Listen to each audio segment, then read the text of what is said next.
So, there's this girl named Chio, but her name changes to Sayuri, but that comes later. She has these weird eyes. They're blue and they're gray, and it's weird. Anyway, her life's not that great because her mother is dying, and her father is about to die, and her sister ran away with a baker boy, and they're all in this tiny little village called Yorito. She tripped and got a boo-boo and came across Mr. Tanaka. He makes her believe that her life is about to change because her sister and herself are going to be adopted, but nope. She sends him to a lady who slaps the inside of her thighs and rushed them to a train to Kyoto. She and her sister get separated, and her sister goes to somewhere questionable. We'll get to that later. Chio goes to an okaya, a geisha house, and meets with a household of women who tell her, you live here now. Now she lives here. The okaya is run by the woman named Mother, who isn't her mother, she just is called Mother. She's like Mr. Krabs if he did slavery instead of minimum wage. And there's also Auntie, who's nice and who is not her auntie, but is called Auntie. She tries to keep Chio out of trouble, but that's about all there is to say about her. Then there's Granny, who's old and bitter, but somehow helps out in ways that don't make sense. And then there's Pumpkin, who did not deserve what the plot gave her. Ow! Okay, so let's talk about Hatsumomo for a little. Hatsumomo is the person that the okaya, looks after. She is really important to the book, and when I say really important, I mean really important. And when I say really important, I mean this book would not happen without Hatsumomo. Hatsumomo is the antithesis to both Chio and the main theme of Memoirs of a Geisha, i.e. staying true to yourself in the public eye, and suffering is necessary to live a fulfilling life, by doing basically the opposite of those two things. Hatsumomo is a very blatant person in public, hiding her cruel childishness, mostly for only when she's around geisha or in the okaya. She also never gets her just desserts, right up until the plot demands she stop being important. She's also a massive egomaniac and is surrounded by people who perpetually tell her that she's great, making her very self-centered, screwing with people that aren't Hatsumomo unless they can help Hatsumomo screw over other people who aren't Hatsumomo. So, enough character study. Back to plot. Chio, obviously not so cool with the whole separated from her sister, sold in slavery, verbally abused by somebody she can't get back at thing, decides that the logical course of action is to barter with Hatsumomo in exchange for information about where her sister is. After Hatsumomo uses Chio to screw over another geisha and rack up a lot of debt, she tells her that her sister is in a whorehouse in another district. Chio decides to pay her sister a visit, and they both agree to meet on a river in a week. 1 week later, Chio is under a house arrest, because Hatsumomo, and decides the logical course of action is to escape from the okaya through the roof. But then she jumps to another okaya and climbs down, and it goes about as well as you'd think it would go, which, if you're me, means terribly. And she falls on the ground, breaking her leg, and Chio learns a valuable lesson about the importance of reading calendars. And, if that wasn't bad enough, about 6 months later, Mr. Tanaka sends her a letter saying, "Your parents are dead, your sister ran away with the baker's boy, here's some rocks, deal with it." After this, there's a time skip, a time-honored narrative tradition in which a bunch of stuff happens but nobody cares, but the characters grow up anyway. In Chio's case, it's 2 years later.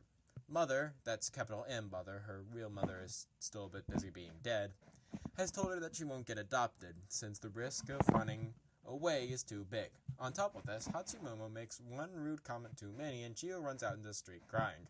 Then a chairman, who never really gets a name and is only ever called chairman, shows up and tells Chio she's pretty and everything will be alright. Chio really appreciates this and decides she'll become a geisha to please men like the chairman, and by men like the chairman, I mean the chairman, who show her the world is not a cruel, dark place and that Hatsumomo has made it for her. And then the single greatest thing that could possibly happen to Chio happened. A really famous geisha helped Chio become a geisha. Why does she do this? Well, it turns out that the geisha, her name is Mameha by the way, was in a similar relationship to Hatsumomo back in the day, and decides to get back on her by making her new apprentice better than her. She's also the person that Chio ruined the expensive kimono of, because Hatsumomo. So she kind of owes her, big time. Also, because of old geisha tradition, Chio changes her name to Sayuri. Alright, so if this book were a TV show, the next few chapters would be widely called boring filler by fans. Mameha and Chio walk around learning how to be a geisha while Mameha introduces her to 4 people who will become important to the rest of the book. The Baron, Mameha's husband, who's kind of a jerk. Dr. Crab, who isn't really a crab, just an odd name. Nobu, the president of Iwamura Electric, who looks like Two-Face if he had one face, but the one face was the burn one, and is the company leader for the company that the aforementioned chairman is chairman for. Also, there's the painter, but I forgot his name because he isn't important. Mameha introduces Chio to Nobu at a wrestling match, and while there, she sees one of the wrestlers trick the other into thinking he's winning before delivering the final blow. It's here that Mameha gets the idea for a convoluted plan that will save Sayuri's career. So, Dr. Crab has a reputation for collecting mizuwage, a Japanese term which is the sophisticated cousin to the American term, popping the cherry. And I don't think I can go much further than that. Nobu has taken a liking to Chio, but hates self-made men like Dr. Crab.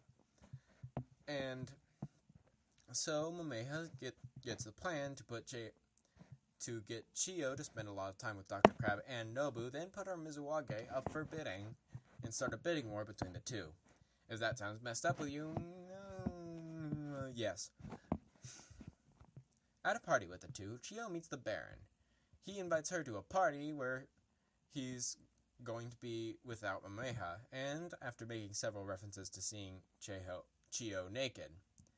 Fast forward to the party. Party things happen. Chio seeks out the chairman, and avoids the Baron. That didn't work. Now the Baron is drunk and takes off Chio's clothes, slowly, over several pages, very descriptively. Then he leaves. Nothing happens. The end. Except wait, there's more story. Remember that mizuwage thing? It still exists. It goes up for option, and while bidding starts between Nobu and Dr. Crab, Nobu drops out, and Baron ends up taking her place. Before long, the bidding is higher than it's ever been, not counting inflation. This is literally brought up by the book. I didn't calculate it myself out of boredom, I swear! After 3 pages of unnecessary description, where it is revealed that Dr. Crab collects blood produced by mizuwage, you may now turn your head to the right and vomit if you wish, Chio sells her mizuwage to Dr. Crab. Just before Mameha or Chio can accept the money, Mother adopts Chio, raise your hand if you saw that coming, even though Pumpkin, remember her, she never stopped being a thing, was set to become the daughter. But guess what, Pumpkin? Chio is making bank, so she's going to adopt Chio now. Because Chio is now the daughter of the Okaya, all her earnings go to Mother, but Chio is now more or less exempt from consequence. Hatsumomo tries to get Chio kicked out of the Okaya by showing Mother a journal in which she wrote about her affections for the chairman. Then Chio shows Mother some incriminating evidence that proves Hatsumomo was trying to get her in trouble years ago, and Mother decides to get Hatsumomo out of the Okaya. Slight time. The wicked old witch at last is dead. Ding dong, the witch is dead. Witch, oh witch, the witch is dead. Ding dong, the wicked witch is dead. Trouble years ago, and Mother decides to get Hatsumomo out of the Okaya. Slight time jump, it's World War II, and Sayuri needs to find a not-husband. She meets an army guy. He gives them supplies even though he knows he shouldn't. Now it's World War II, and Imperial Japan does not like this man doing illegal things and makes him stop. The Okaya, as well as the entire Geisha district, is shut down by the government. Now, Chio lives rural life far away from her home, not home, until the end of World War II, and then a little bit more. Then she comes back. It's Nobu. He says he's desperately in need for help entertaining this minister guy. Sayuri discovers that the army guy is a deadbeat, and they break it off. Hey, it's Nobu again. He says he really needs help entertaining this minister, and he only cares about Sayuri. After one meeting of just Sayuri, Nobu, and the minister, Sayuri says they'll need more than just Sayuri and Nobu to entertain the minister.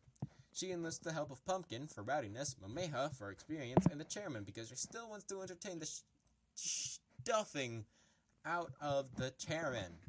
After a couple of meetings, the group decide to go on a trip to an island. Also, Nobu says that he wants to become Sayuri's not husband, but Sayuri doesn't want to become Nobu's not husband. She wants to become the chairman's. Nobu also says he wouldn't be interested in her if she showed interest in the minister. So, while at the island resort, Sayuri gets a brilliant plan to make Nobu not want to be her not husband, do the thing he just said he didn't want her to do. So she asks Pumpkin to take the Nobu, but not the chairman, to an old abandoned theater. Then she takes the minister to the old abandoned theater. After one final, super uncomfortable and way too long, special scene with Sayuri and the minister in the theater, Pumpkin brings the chairman to the theater, and they see Sayuri with the minister. If y'all weren't gasping just then, I swear. Pumpkin later says that she did it to spite Sayuri because she really wanted that daughtership. Then all of them go home in presumably absolute silence. Later, the chairman invites Sayuri home for tea alone. There he reveals A, her feelings toward him were mutual, B, he's okay with the whole did the minister thing because he figured it was mostly to get with him, and C, he told Mameha to look out for Chiyo in the first place. Then she becomes her not husband, and then he moves